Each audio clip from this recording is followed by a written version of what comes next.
અમદાવાદના ખાડિયા વિસ્તારમાં વર્ષ 2022ના ચકચારી ભાજપ કાર્યકરના મર્ડર કેસમાં આજીવન કેદની સજા ભોગવી રહેલા કુખ્યાત આરોપી મોન્ટુ નામદારે પેરોલ પર બહાર આવતા જ ફરી આતંક મચાયો છે, જેમાં મોન્ટુ નામદાર તેના સાગરીતો સાથે ફટાકડા ફોડતો સાક્ષીની ઓફિસ સામે આવી પહોંચ્યો હતો અને દારૂના નશામાં સાક્ષીને મારી નાખવાની ધમકી આપી હતી।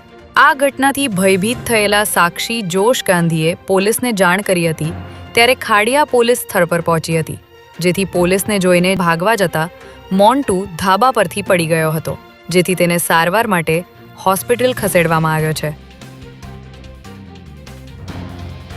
વસ્ત્રાપુર વિસ્તારમાં આવેલી લાડ સોસાયટીમાં ઘરઘાટી તરીકે કામ કરતા યુવકના દીકરા પર રોટવિલર ડોગે ગંભીર હુમલો કર્યો હોવાનું ઘટના સામે આવી છે।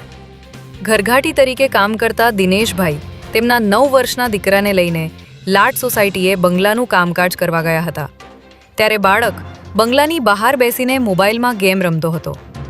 એ દરમિયાન અચાનક ઘસી આવેલા રોટવિલર ડોગે હુમલો કરતા બાળકના માથામાં અને આંખ પર ગંભીર ઈજા પહોંચી હતી। આ અંગે વસ્ત્રાપુર પોલીસે ગુનો દાખલ કરી કાર્યવાહી હાથ ધરી છે। અમદાવાદ અને ગાંધીનગરમાં અલગ સ્થળોએ બોમ્બ બ્લાસ્ટ કરવાની ગંભીર ધમકીભર્યા ઈમેલ મળતા સુરક્ષા એજન્સીઓ દોડતી થઈ ગઈ હતી।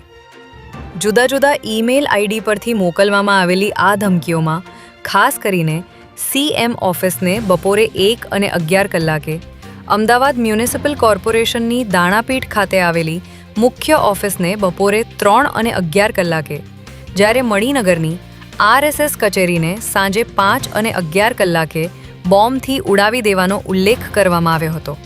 ત્યારે તમામ સંવેદનશીલ સ્થળો પર સઘન સર્ચ ઓપરેશન હાથ ધરવામાં આવ્યું હતું, પરંતુ તપાસના અંતે કંઈ વાંધાજનક મળી આવ્યું ન હતું।